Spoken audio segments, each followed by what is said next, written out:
and people are not enjoying it. Obviously, a lot of people are enjoying it, but a lot of people are not enjoying it, and their kind of rallying cry is, I just want to play my video games. They're kind of seeing it as a threat to their pastime, I suppose. But I guess playing video games with inappropriate themes is, something that we should be concerned about, because we do see that behavior break out into the real world. We've seen that in the US on quite a few occasions now, having disastrous consequences. I know we're talking about a very small minority, and that was going to be my next question. What age group are we talking about here? Because if we go back 30 years, the people who are playing video games in the early days, they're, well past 50, coming up 60 maybe now. Perhaps. So maybe it's their kids, maybe it's some of them as well. I think it goes across the board. And let me just pop in there that while I think video games, of course, influence behaviour, I don't believe they're at all fully responsible for any of the mass shootings or anything like that they're often blamed for in the media. But having said that, games, like any other media that you take in, do affect you. And so I think looking at them through a lens of feminism or something like that is very useful for our understanding. That's interesting. You don't think there's a direct link, because I've heard people say that there is, and also say there's a direct link with certain television content and behaviour that can result in bad situations. You're saying there must be some element of desensitization that takes place. Surely, if you're involved in tracking people down and splattering them with your firearm on a daily basis, on your energy drinks, that's got to have some sort of effect, doesn't it? I don't know. I hear that trotted out a lot, and it's probably a discussion for another time because it's another huge topic. Yeah. I think the effects are smaller than a lot of people. No, fair enough. That's my stance. And you're a gamer. You should know. All right, so let's get to how this Gamergate thing came about, and it sort of started off with something that really is an everyday thing: a relationship breaking up. It did. Gamergate is incredibly difficult to describe, because it hasn't been very forthcoming with what its goals are, but basically it's a collection of people that came together after it came to light that a female game developer by the name of Zoe Quinn, who had made a game called Depression Quest, it came to light that she had an affair with, cheated on her boyfriend, this was the allegation, with a number of men, one of whom was supposedly a games journalist. Right. And so the allegation was, hey, she is sleeping around so she can get great review scores for her game.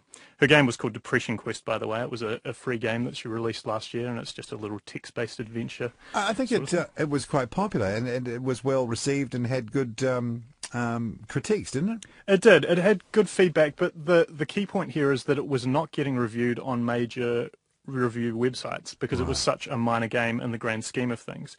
And this is something that a lot of people that would form the Gamergate movement miss, because basically what they latched onto was, oh, here is a woman sleeping with a journalist to get attention for her game, that they don't even really view as a game. They're like, it's just a stupid text adventure. Despite this fact being easily falsifiable, this rumor just blew up and spread like wildfire, and there's a number of reasons for that, I think. One of the reasons is that I think gamers in general are reasonably distrustful of the gaming media in general. Right. And I think this is because gaming websites are predominantly bankrolled by game makers themselves and game publishers themselves through advertising. These are the people that advertise on gaming sites, including the gaming site that I edit. So there's always been seen as this conflict of interest there. But I think it also spread like wildfire because women in gaming are not a thing that this group want. And so it was a very small core, this was all proven much later on, but at the time it was very confusing, a very small core of very misogynistic white men with horrific agendas, and some of them not much interest in gaming, saw this as an opportunity to make a huge deal and kind of push this agenda and push back against the feminist agenda.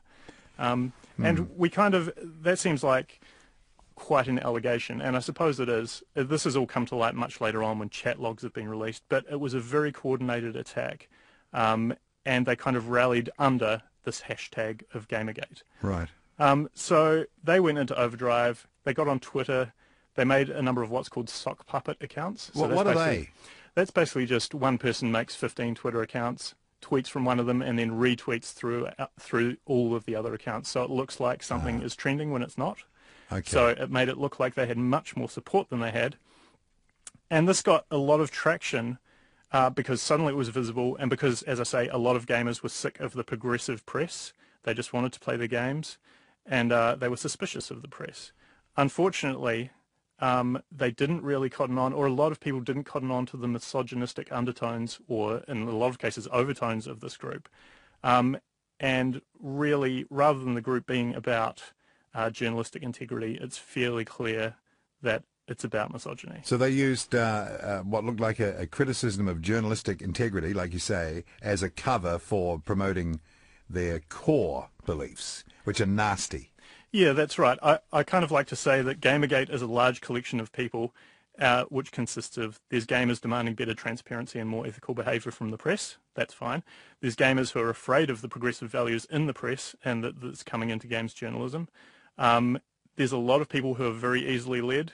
There's a few celebrities that have jumped on the ship there. Yeah, I see that too. Who in particular? There was Adam Baldwin, one of the Baldwin brothers, who's a reasonably hardcore right-winger. It's fairly transparent that he doesn't play video games. He's in the past tweeted mocking people that play video games, and now he's kind of trying to leverage this thing to, I don't know, for his own popularity, I guess. So is there a political dimension to this? Because you mentioned, well, I don't know if you actually put a political label on it, but I'm thinking, you know, sort of extreme right-wing sort of thinking or sort of Tea Party type tactics, dirty politics type tactics. That's what it is. This core misogynistic group self-identify as hardcore right-wing, and some of them are libertarian misogynists. They don't even bother to hide the fact that they hate women. It's quite amazing. If you go back through any of their Twitter feeds, it's right there, clear as day. So yeah, it's quite amazing. I'd probably stop short of calling it a right versus left thing. Yeah. Although having said that, a lot of the celebrities identify as right wing, and a lot of companies that are right wing have endorsed #Gamergate. Yes, I think Intel even got caught up in that. Yeah, that's right. So things kind of escalated very quickly. There were attacks on women in the gaming industry, particularly Zoe Quinn, of course. You know, she was called all manner of names under the sun. Some nude photos that she had taken of herself ages ago were widely distributed. Why are there always nude photos hanging around? I mean, there are no nude photos of me. Do you have nude photos of yourself? I don't know. I mean, maybe there are. What is it about nude photos? Anyway. These damn kids in their nude photos. I don't know. Yeah, so... she... Just after all of this came to light, a developer called Phil Fish, who's quite a controversial fellow anyway, kind of came to the support of Zoe Quinn and said, everyone stop bullying her. Shortly after that, his company computer was hacked. All of his personal details were spread online. That's a process called doxing, which is basically his documents were spread online. Oh, gosh, there's a word for that. There is a word for that. Zoe Quinn's documents and nude photos were spread online. And then the classic defense was when that was pointed out. The Gamergate folk said, oh no, these people did it to themselves because they want attention. A week after that, amid this climate of growing tensions, a new video from a feminist called Anita Sarkeesian was released online. Now, Anita I've talked about on the show before, and she makes a video series called Tropes Against Women in Video Games, where she basically provides feminist critiques. Yeah. 2 days after her video drops, she's driven from her home by particularly gruesome threats of rape and murder. Now, she's been doing this video series for 2 years now, and so she is very accustomed to getting this kind of abuse, but these ones involved her address and very specific threats, so she had to leave her house. And that same day is when the #Gamergate Twitter hashtag was coined by Adam Baldwin, was actually the guy that made it up. Wow. So, nice. We're almost at Intel. The next day, a number of outlets describe what's happening around as the death of hardcore gamers, basically. And what they're saying is the hardcore gamer identity, like people that just identify as hardcore gamer and that's it, that's all they are, that's over because they're being forced to share their toys. Gaming is for everyone now. It's not just for you. It's not just an exclusive thing. And as you can imagine, that did not go over particularly well at all. So there was huge blowback from that. And the same misogynistic core got together on message boards like 4chan, which... Yes, what is 4chan? 4chan is, well, it's kind of changed even since these events, was kind of a bastion of free speech and hate speech. It's kind of a message board where you could go to, you didn't have to sign in, and you could just say what you wanted and they wouldn't really moderate it. Right. That's very vaguely what it is. And so these people basically organised stuff on there, and they decided, okay, we're going to come back against these feminists with our own hashtag called #NotYourShield. And what this is going to be pushed at is, hey, I'm a minority, I'm gay, I'm a female, I love video games, and you can't claim that the #Gamergate people are against feminists because I'm a woman, so I'm not going to be your shield. That was the whole thing. It was all very well organised. And so now we've got two of these hashtags. I hope everyone can understand what I'm saying. Two of these hashtags floating around. A couple of days after that, Zoe Quinn, who had been lurking around in these chat rooms and kind of taking screenshots and making notes of everything, released all of this information showing that all of these people were behind it, all of these horrific misogynists were behind it, but it didn't really change particularly much because by that stage it had so much traction. Everyone was like, no, this is definitely about journalist integrity and so forth. Were people willfully sort of putting their heads in the sand? I think it's a combination of that. I think it's a combination of people feeling like they've been misled by the gaming press before. And yeah, why is there, that's about the fourth time you've mentioned it, why is there that tension between the gaming press and the gamers? I mean, obviously you have to have the gaming press. It's a huge industry. You've got to find out what's happening in it. The products have to be launched and talked about. I mean, it's not going to go away, is it? No, and the gaming press was very amateur for a very long time. No one in it was a trained journalist. It was all bloggers and things like that.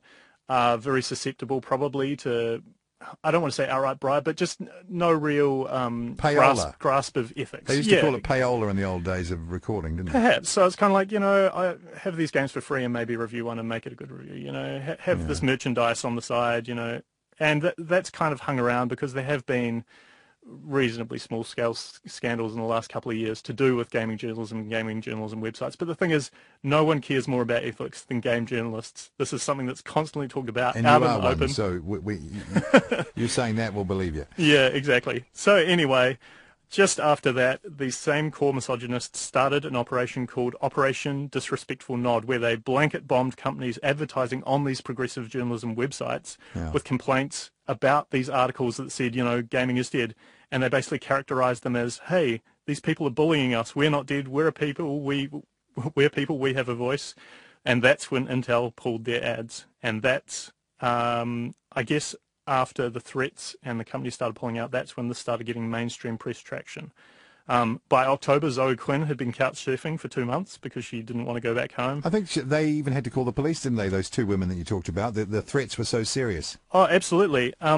And I haven't even got to the best one yet because another indie developer, Brianna Wu, who defended or made fun of Gamergate, then was forced out of her home by death threats where her address was involved. And the FBI and police are both involved in this. On October 15th, Anita Sarkeesian was supposed to speak at Utah State University about feminism in gaming. The school got email threats saying, if you let her talk, I'm going to carry out the worst school shooting in history. Just disgusting things like that. She was going to go ahead with the talk anyway, but the police in Utah, because of state law, refused to check for concealed firearms at her talk because you're allowed to carry concealed firearms. Yeah. And so she said, well, I'm not going to talk. Too risky. Yep, that's it. I'm out. Then Mercedes-Benz temporarily pulled its ads from some feminist websites, I suppose you could talk. The mainstream press went crazy. Lots of celebrities backed one side or the other side, like people saying Gamergate is rubbish. They include Joss Whedon, Felicia Day, Will Wheaton, Seth Rogen, Elijah Wood, Patton Oswalt, many more, and it's all still ongoing. So it's basically just become this enormous storm that does not look like it's going to go away anytime soon. Wow is all I can say. Obviously, this is what happens when something goes from being very niche and appealing to a very small group of people to becoming one of the biggest industries, entertainment industries in the world, where everyone wants to move in and be part of it, and that little core group just we can't get past that. We've got a minute to go. What happens? What happens next?